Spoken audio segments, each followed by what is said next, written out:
কাশ্মীর থেকে যে আপেল গাছটা নিয়ে এসেছিলাম, লাগিয়েছিলাম যে ওখানে বাড়িতে। বাগান বাড়িতে? হ্যাঁ, ওটা আপেল পেড়ে নিয়ে এসো তো। হ্যাঁ, এতদিনে মনে হয় হয়ে গেছে, যাই দেখি। হুম।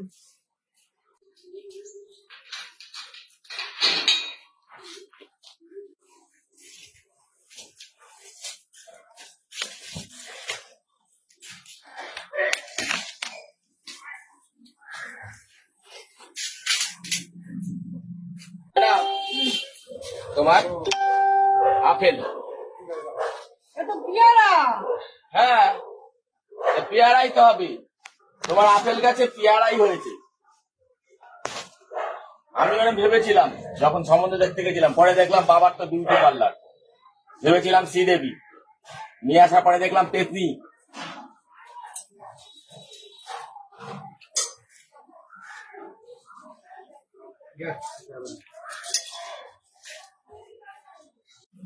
কাশ্মীর থেকে যে আপেল গাছটা নিয়ে এসেছিলাম, লাগিয়েছিলাম যে ওখানে বাড়িতে। বাগান বাড়িতে? হ্যাঁ, ওটা আপেল পেড়ে নিয়ে এসো তো। হ্যাঁ, এতদিনে মনে হয় হয়ে গেছে, যাই দেখি। হুম।